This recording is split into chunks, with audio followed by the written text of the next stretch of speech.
Olá! Seja mais uma vez muito bem-vindo ao canal Se Salva Cristão.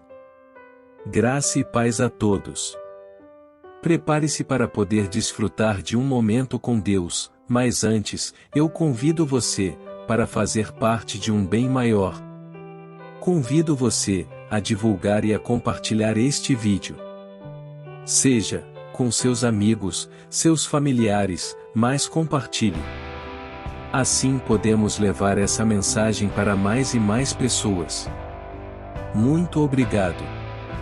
Há muitos avisos na Bíblia. Avisos sobre como você deve estar vivendo sua vida. Há avisos sobre o tipo de empresa que você deve manter. Na Bíblia há advertências sobre as consequências do pecado e da desobediência. Há avisos dizendo para você prestar atenção, estar atento aos sinais e aos tempos. Mas quero focar nas advertências em 2 Timóteo capítulo 3. As advertências neste capítulo são incrivelmente poderosas, porque se concentram na cultura de hoje e na sociedade. Aqui está o que a Bíblia diz em 2 Timóteo capítulo 3 versículo 1 a 5. Mas entenda isto, que nos últimos dias virão tempos de dificuldade. Pois as pessoas serão amantes de si mesmas, amantes do dinheiro, orgulhosas, arrogantes, abusivas, desobedientes a seus pais, ingratas, profanas, sem coração, implacáveis, caluniosas, sem autocontrole, brutais, não amam o bem, traiçoeiras, imprudentes, inchadas com presunção, mais amigos dos prazeres do que amigos de Deus. Nesta advertência, você descobrirá que Paulo está alertando Timóteo que as pessoas serão corruptas e se afastarão de Deus. Pessoas que têm aparência de piedade, mas não terão o poder de Deus operando em suas vidas. Quando você lê 2 Timóteo 3 e passa pela lista de como as pessoas e a sociedade serão, a Bíblia lhe diz que as pessoas serão amantes de si mesmas, o que significa que as pessoas serão narcisistas e autocentradas. Isso é obviamente contra o mandamento de amar o Senhor com todo o seu coração, alma e mente. As pessoas serão amantes do dinheiro e impelidas pela ganância. Quanto disso podemos ver nos dias de hoje? Quanta ganância existe neste mundo? No entanto, a palavra de Deus nos diz para sermos livres do amor ao dinheiro. À medida que você avança cada vez mais na lista, descobre que as pessoas são descritas como sem amor, desprovidas de afeição humana natural, jactanciosas e arrogantes. Então, como cristãos, quero que respondam às seguintes perguntas. Como indivíduo, você está firme em um mundo pagão? Você vai deixar a sociedade controlar como você vai agir ou como você vai viver sua vida? Você seguirá a multidão e a maioria, pois eles se amam mais do que amam a Deus? Tenha cuidado para que você não seja encontrado com as características mencionadas em 2 Timóteo 3. Tenha cuidado para que pessoas incrédulas, infiéis e indiferentes não o mudem. Cuidado com os falsos profetas, as falsas doutrinas e os falsos mestres, porque eles tentarão envenenar seu pensamento e desmantelar sua fé. Nestes últimos dias, certifique-se de que você está pronto para o retorno dele. Não seja como o mundo, mas deixe o mundo ver Cristo através de você. O comportamento deste mundo não surpreende a Deus. Os padrões e a imoralidade deste mundo não pegam Deus de surpresa. E deixe-me dizer isso, também não deve nos surpreender como Igreja de Cristo. Nós simplesmente precisamos ter certeza de que estamos focados em Jesus Cristo acima de tudo. Concentre-se em Deus acima de tudo e não seja como o resto do mundo. Seja um exemplo da obra maravilhosa de Deus. É muito fácil ver as coisas que estão erradas no mundo e ficar com medo. Na verdade, vivemos em um mundo que promove um espírito de medo. Você liga o noticiário e será informado de um novo surto acontecendo aqui ou da escassez de alimentos acontecendo lá ou da violência ocorrendo lá. Vivemos em uma cultura em que as más notícias recebem mais cobertura do que as boas notícias. Tragédia, controvérsia e desastre é o que faz as manchetes com mais frequência do que o bom e o caridoso. Agora na igreja, bem, infelizmente, há uma minoria na igreja de hoje que também está contribuindo para a negatividade do mundo. Você vê, quando Jesus andou na terra, ele foi visto amando aqueles que precisam de amor, os pecadores.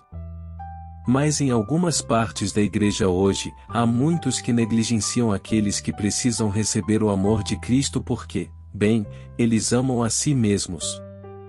Jesus era visto a amar aqueles que pareciam não ser amados, os excluídos da sociedade, a mulher no poço com muitos maridos, os aleijados pela lepra, a mulher com fluxo de sangue, os cobradores de impostos. Jesus amava aqueles considerados os mais baixos dos mais baixos. Mas na igreja hoje, alguns líderes optam por amar e se associar apenas com pessoas que têm status de celebridade ou aquelas consideradas como alguém deste mundo. Você não precisa procurar muito para encontrar algo negativo sobre o que se debruçar dentro ou fora da igreja. E então, como crentes em Jesus Cristo, como podemos lutar contra essas coisas negativas com as quais somos bombardeados? Como podemos combater pensamentos negativos, deprimentes e de medo? Acredito que temos que nos dedicar a fazer a obra de Deus. Temos que meditar na palavra de Deus, e temos que lembrar e nos lembrar consistentemente da bondade de Deus. Eu quero que você observe como todos esses três elementos são centrados em Deus. A obra de Deus, a palavra de Deus e a bondade de Deus. Em todas as coisas, mantenha seus olhos em Deus. Isso não quer dizer ignorar o que está acontecendo ao seu redor, mas não insista ou se concentre nisso. Seu foco é extremamente importante. Há pessoas por aí que lutam com muitas coisas todos os dias. Algumas pessoas acordam e o inimigo que enfrentam é chamado de depressão. Outros acordam e seu inimigo é a preocupação. Alguns descobrirão que no minuto em que abrem os olhos, aquele adversário gigante chamado ansiedade ou doença está olhando diretamente para eles. Essas são batalhas ocultas, mas talvez a força subjacente ou o espírito por trás de muitos sentimentos negativos seja o medo. O medo fará com que alguém fique ansioso o tempo todo. O medo irá deslocar a alegria na vida de alguém e deixá-los desanimados, deprimidos e sem esperança. O medo ampliará a tragédia e o cegará para tudo o que é bom ou tudo o que é uma bênção de Deus. Você vê, o medo é mais do que apenas um pensamento negativo. É mais do que uma emoção. O medo é um espírito. 2 Timóteo capítulo 1 versículo 7 diz: porque Deus nos deu um espírito, não de temor, mas de poder, e de amor, e de domínio próprio.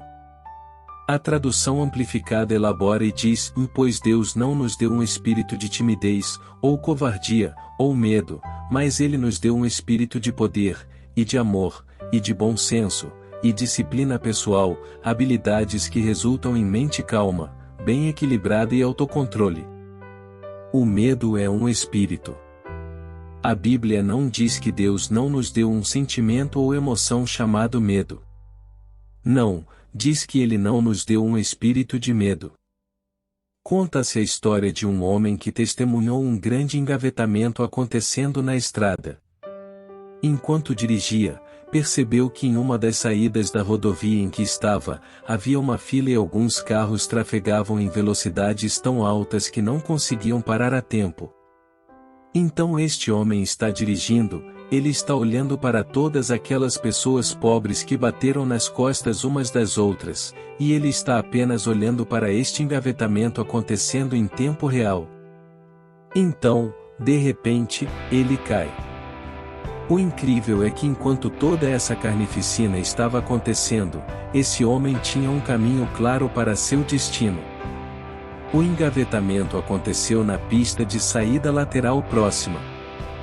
Ele estava a 2 pistas de distância em segurança, mas como seu foco estava no desastre acontecendo e não em se afastar daquele desastre, ele desviou de sua pista para a 3ª e para a 2ª pista, onde atingiu a van. E assim seu foco, o que você foca é tão vital. Como cristãos, não devemos nos concentrar nas doenças deste mundo. Não devemos nos concentrar nas diferentes cepas e doenças que existem. Não, devemos nos concentrar no curador. Devemos nos concentrar no médico-chefe, aquele que curou qualquer um e todos que tinham uma medida de fé. Como cristãos, não devemos nos concentrar na violência que ocorre neste mundo. Não se concentre nas tragédias e desastres que estão acontecendo em todo o mundo. Concentre-se no protetor final. Certifique-se de permanecer sob a sombra do Todo-Poderoso.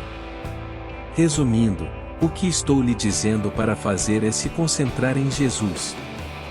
Concentre-se no Príncipe da Paz em vez do pavor e do medo oferecidos a você por este mundo.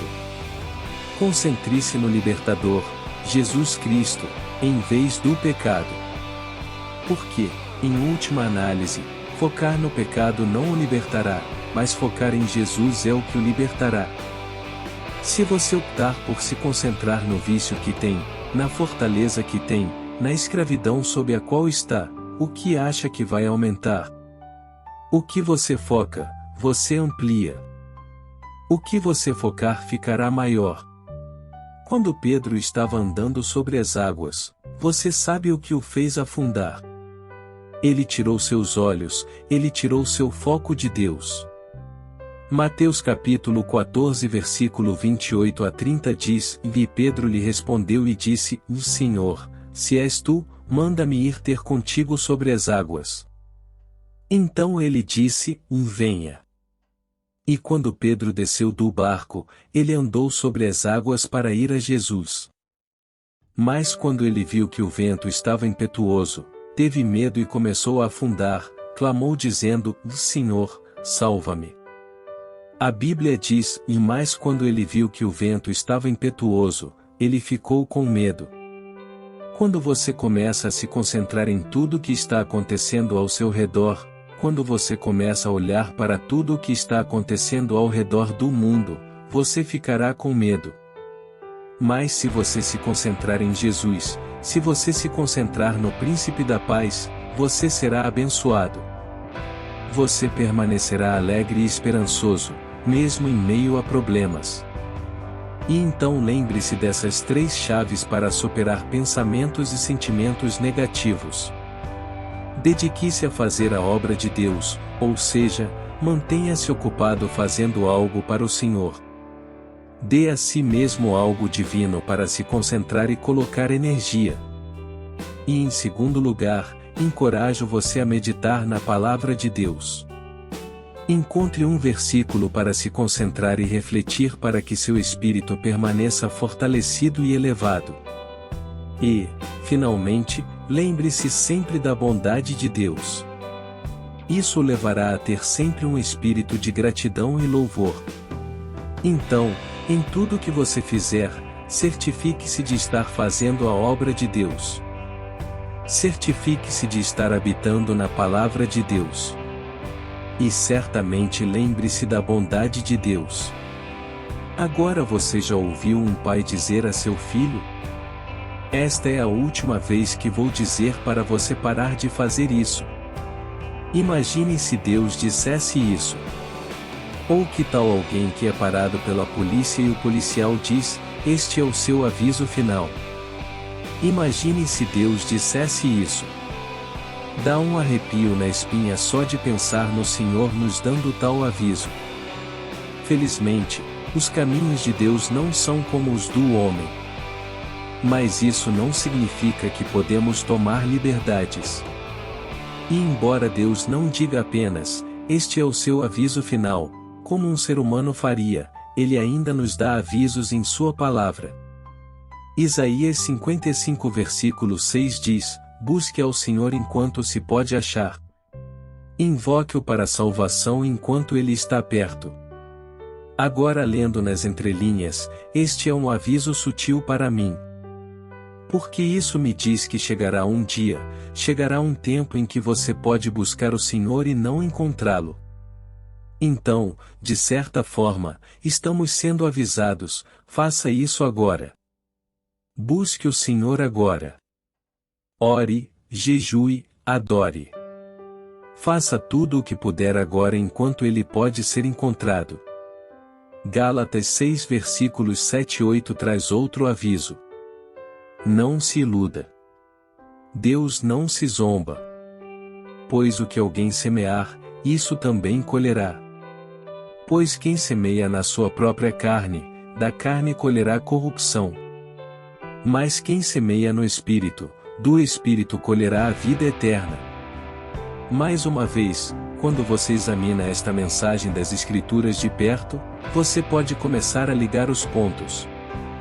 Se eu semear a falta de perdão e andar por aí com raiva de quem já fez algo de errado comigo, se eu andar por aí carregando rancor, então o que vou colher? Certamente não será a vida eterna com uma semente desse tipo. Ou talvez as sementes que estou plantando sejam de luxúria, imoralidade sexual ou impureza. Você não pode zombar do Senhor plantando esse tipo de sementes e esperando uma colheita de bênçãos e avanços. Estes são todos os santos de advertência sutil. Precisamos estar atentos a esses avisos. Precisamos ler a palavra de Deus com discernimento para que possamos ler e entender exatamente o que a Bíblia está dizendo. Provérbios 15 versículo 29 diz: longe está o Senhor dos ímpios, mas ouve as orações dos justos. Isso me adverte que o pecado leva você para longe do Senhor. E se ele ouvir a oração do justo, isso significa aquele em pecado, aquele em trevas, o Senhor não estará perto dessa pessoa. E esse é um pensamento assustador. Então, minha oração é que o Espírito Santo abra meus olhos todos os dias.